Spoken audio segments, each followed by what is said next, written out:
So guys, जैसा कि हमने पिछले एपिसोड में देखा कि एल्डर टोंग जुआन ने कभी ये सेरेमनी को आगे बढ़ाया, जिससे अब जूनर की ब्लड लाइन का टेस्ट होने वाला था। जूनर जुआन के साथ होने वाले बुरे बर्ताव से काफी गुस्सा थी और उसने टोंग जुआन को वार्न किया था। फिर वो स्टार डिस्क पर आकर अपने पावर को एक्टिवेट करने लगी, जिससे एक साथ 9 स्टार चमक उठे थे। सभी हैरान रह गए, पर जूनर की पावर यही नहीं रुकी। 10वां क्रिस्टल भी लेटअप हो चुका था, यानी उसके पास डिवाइन ब्लड लाइन थी। हजारों सालों बाद किसी ने इस ब्लड लाइन को जागृत किया था, जिससे सभी काफी खुश थे। 10वें ग्रेड की वजह से जूनर को सबसे हाई क्वालिटी का 7 कलर पैटर्न दिया जाने वाला था। टोंग जुआन ने एम्परर पेन को बाहर निकाल लिया, जिसने उनकी बॉडी की सारी डुकियों को सुखा दिया और अब जूनर के अंदर काफी फियर्स एनर्जी समाहित हो चुकी थी। हॉल ऑफ सोल्स के मेंबर इस बात से बिल्कुल भी खुश नहीं थे, क्योंकि गो क्लेन उनका दुश्मन था और वो इस हेवनली टॉम में जूनर को रास्ते से हटाना चाहते थे। जियोयान की पावर कमजोर हो चुकी थी और उसकी रिकवरी के लिए जूनर ने उसे ओल्डिंग के साथ भेज दिया था। लिटिल फेरी डॉक्टर उसका ख्याल रख रही थी। वहीं एल्डर हॉल में मीटिंग शुरू हो चुकी थी, जिसमें सभी एल्डर बातें करते हैं। टोंग जुआन बताते हैं कि सभी 8 एशियन क्लेन में से प्रत्येक के पास हेवनली टॉम में प्रवेश करने के लिए दो स्थान है। स्पिरिट क्लेन के एल्डर ने इस बार किसी को नहीं भेजा, इसीलिए नियमों के अनुसार उनकी पोजीशन भी हमारे गो क्लेन की होगी और इसमें कुछ अनुचित नहीं होगा।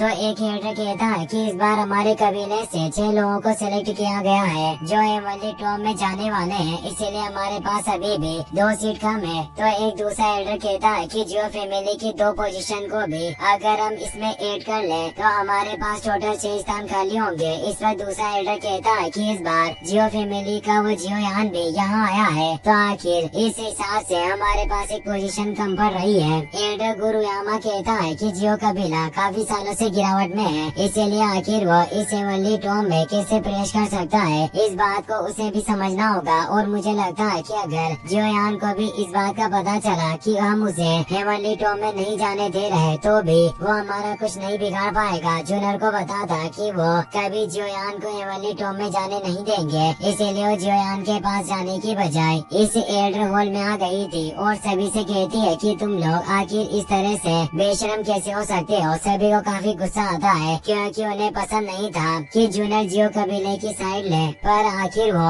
कर भी क्या सकते थे। आखिर वो गो कबीले की यंग मिस जो थी। जूनर बताती है कि जियो कबीले को सेंट्रल प्लेन से छोड़े हुए काफी साल बीत गए, इसीलिए इतने सालों से हमने उनकी हेवनली टॉम कोटा पर कब्जा किया, पर अब आखिर इतने अरबों सालों बाद जियो क्लेन का एक मेंबर यहाँ आया है, तो फिर आप उसे एक स्थान को लौटाने से भी इनकार कर रहे हैं। क्या ये कुछ ज्यादा ही अनुचित नहीं है? सभी एल्डर शर्म के मारे कुछ बोल नहीं पा रहे थे, पर बेशम एल्डर गुरुयामा कहता है कि जूनर तुम हमारे एशियन कबीले की यंग मिस हो, इसीलिए तुम्हें हमारे एशियन ट्राइब के हित में सोचना चाहिए, न कि उन बाहरी लोगों के बारे में। जूनर उन्हें कहती है कि मैं एशियन गो क्लेन के एक मेंबर हूँ, पर हमारा क्लेन ऐसा नहीं बनना चाहिए जो दूसरों का हक छीनता हो, इसीलिए आपको इस सच्चाई को समझना चाहिए। हमारे गो क्लेन ने इतने सालों तक जियो फैमिली के कोटा पर कब्जा किया है, इसीलिए इतने सालों के कोटा को हमारी जनजाति को उनकी दयालुता के रूप में माना जाना चाहिए। पर अब फाइनली जियो कबीले से अगर एक व्यक्ति यहाँ आया है, तो क्या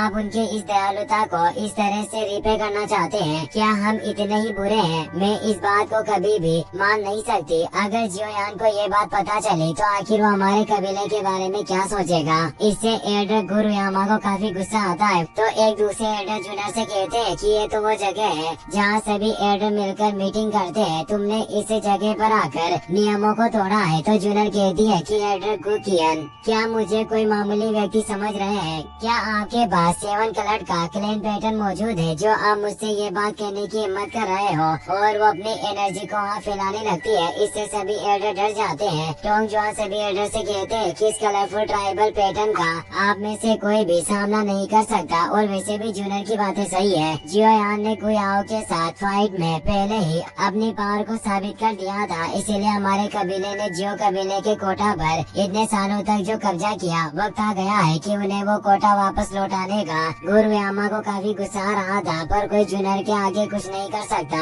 इसीलिए टोंग जुआन बोलते हैं कि आप सभी को अब कोई आपत्ति नहीं है, तो इस निर्णय पर मंजूरी दे दी गई है। और वो जूनर से बोलते हैं कि तुम जियोयान को बता सकती हो कि वो भी इस हेवनली टॉम में तुम्हारे साथ प्रवेश कर सकता है। जूनर कहती है कि एल्डर मेरी दृढ़ता भरी बातों के लिए मुझे माफ करना, और अब वो वहाँ से निकल जाती है। गुरुयामा एल्डर टोंग जुआन से कहती है कि उससे हेवनली टॉम है जियो कबीले के सिस्टर जियो जुआन का मकबरा मौजूद है, पर उसे टॉम पर आज तक हमारे लोग भी कभी प्रेस नहीं कर पाए। तभी वहाँ गो कबीले के लीडर की आवाज आती है। वो कहते हैं कि जियो जुआन के मकबरे के बारे में तुम्हें चिंता करने की कोई जरूरत नहीं। हम अपनी एक्स्ट्राऑर्डिनरी स्किल के साथ भी उसे हासिल नहीं कर पाए। भले ही मैं भी उस जगह पर चला जाऊँ, पर फिर भी मेरी सफलता की गारंटी 50% होगी। यानी जियो जुआन की पावर इतनी महान थी और साथ ही उनका टॉम भी इतना पावरफुल था कि उसे आज तक कोई खो नहीं पाया। और अब वो सभी एल्डर को वहाँ से जाने का ऑर्डर देते हैं, तो टोंग जुआन को छोड़कर सभी एल्डर वहाँ से निकल जाते हैं। टोंग जुआन गो कबीले के लीडर से कहते हैं कि आप जियोयान के बारे में क्या सोचते हो। लीडर अब सामने आ जाते हैं और कहते हैं कि वो एक महान व्यक्ति बन सकता है। अब हमें अगले दिन का सीन दिखाया जाता है। जियोयान की पूरी बात रिकवर हो गई थी। वो 3000 लाइटनिंग मूवमेंट में तेजी से गो सीक्रेट रियल्म में रन कर रहा होता है और सोचता है कि मैं अपनी पीक कंडीशन में वापस लौट आया हूँ। वो काफी एनर्जी से भरा हुआ महसूस कर रहा था, पर ये सब जूनर की बेची हुई एलिसिया पिल की वजह से मुमकिन हो पाया, जिससे वो अपनी बॉडी में मौजूद केओटिक ब्रेक को स्टेबलाइज कर सका।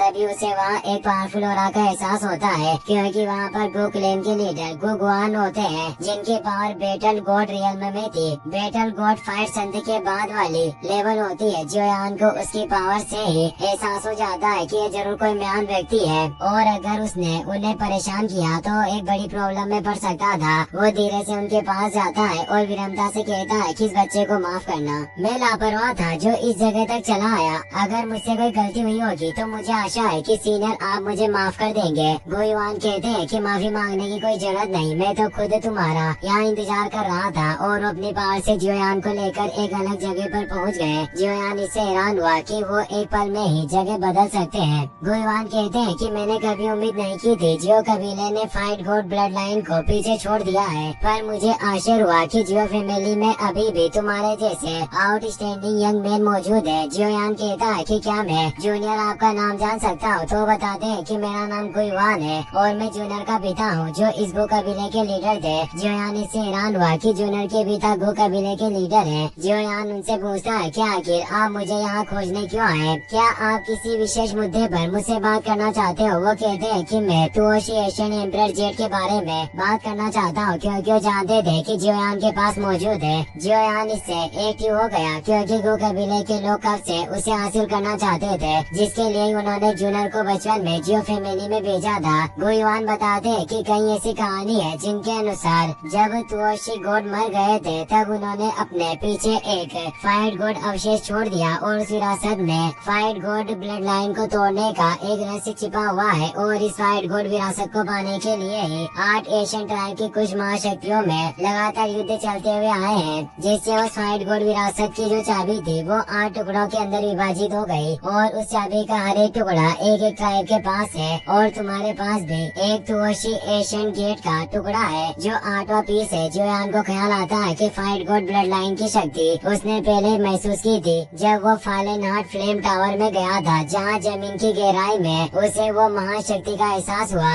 गुयुआन बताते हैं कि जियोयान उसे एशियन जेट की वजह से ही होलो सोल्स के द्वारा तुम्हें कई बार टारगेट किया गया है और तुम्हारे पिता को भी उनके द्वारा किडनैप कर लिया गया। ये सब उसी तुओशी एशियन एम्परर जेट की वजह से है। इसीलिए मुझे आशा है कि तुम उस तुओशी एशियन जेट को सुरक्षित रखने के लिए मुझे सौंप सकते हो। जियोयान परेशान होता है और अपने पैर पीछे हटा लेता है। जियोयान को एहसास था कि वो उनका सामना नहीं कर सकता, पर वो उन्हें तुओशी एशियन जेट सौंप भी नहीं सकता था। वो कहता है कि उस एशियन जेट के अंदर मेरे पिता का सोल इम्प्रिंट मौजूद है, जिससे ही मुझे पता चलता है कि वो जिंदा है या नहीं। इसीलिए वो एशियन जेट मेरे पिता से जुड़ी हुई है। इस वजह से मुझे खेद है कि मैं आपको उसे नहीं दे सकता। गुयुआन धीरे से मुस्कुराते हैं, पर तभी जूनर वहाँ जाती है जिसे जियोयान की फिक्र थी। उसके चेहरे पर चिंता साफ झलक रही थी। वो अपने पिता को देखकर ही समझ गई कि उसने तुओशी एशियन जेट को हासिल करने की कोशिश की होगी, इसीलिए गुस्से में उनकी तरफ देखती है। गुयुआन निराश हुए कहते हैं कि ये लड़की हमेशा मेरे लिए चीजें कठिन बनाती है, और अब वो उस जगह से निकल जाते हैं। जूनर जियोयान से पूछती है कि आखिर मेरे पिता तुमसे क्या चाहते थे, क्या उन्होंने तुमसे तुओशी एशियन जेट मांगी। जियोयान कहता है कि तुम चिंता मत करो, तुम्हारे पिता ने मेरे लिए चीजों को मुश्किल नहीं बनाया, बस इसके पीछे के खतरे के बारे में बताया और हमने थोड़ी बात की। जूनर को विश्वास नहीं होता, पर वो इस बात पर ध्यान नहीं देती और कहती है कि हमारे सभी एल्डर ने तुम्हारे हेवनली टॉम में प्रवेश करने की मंजूरी देती है, जिससे अब तुम भी उस हेवनली टॉम में प्रवेश कर सकते हो।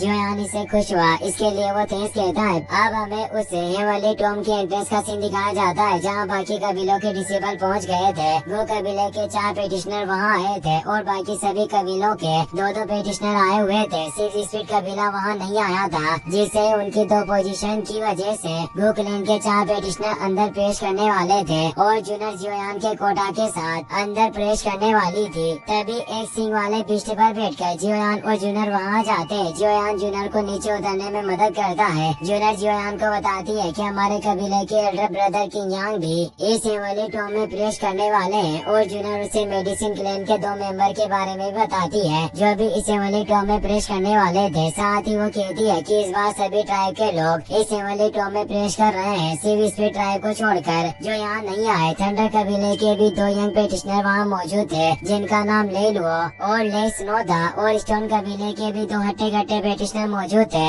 और यान कबीलों के लोगों के बारे में तो जियोयान पहले से ही जानता था। तभी जियोयान की नजर होलो सोल्स के दोनों पेटिशनर पर जाती है, जिससे वो परेशान हो गया और कहता है कि क्या होलो सोल्स भी हमारे साथ आ रहा है। जूनर कहती है कि हमें इसे होनशी से संभल कर रहना होगा, क्योंकि वो होलो सोल्स के यंग जनरेशन के बीच सबसे टॉप पर है और ये अपने एक साथी हुनिया के साथ प्रवेश करने वाला है, जिसकी पावर भी कमजोर नहीं होगी। जियोयान कहता है कि जब मैं पहली बार इस एशियन को सिटी में आया था, तब मेरी पहले ही इससे मुलाकात हो चुकी है। तभी वो जगह हिलने लगती है और एल्डर टोंग जुआन वहाँ जाते हैं, जो अपनी पावर से उस हेवनली टॉम को खोलने की प्रोसेस को शुरू कर देते हैं और बताते हैं कि ये गेट जल्दी हेवनली टॉम से कनेक्ट हो जाएगा और हर एक कबीले के पास हेवनली टॉम में प्रवेश करने के लिए केवल 2 प्लेस हैं और इस हेवनली टॉम में प्रवेश करने के बाद आप सभी 3 सालों से ज्यादा वहाँ नहीं रुक सकते। अगर आप 3 सालों से ज्यादा वक्त वहाँ रुकना चाहो तो ये हेवनली टॉम तुम्हें खुद ब खुद बाहर टेलीपोर्ट कर देगा और इस हेवनली टॉम के 3 साल इस बाहरी दुनिया के केवल आधे साल के बराबर होंगे।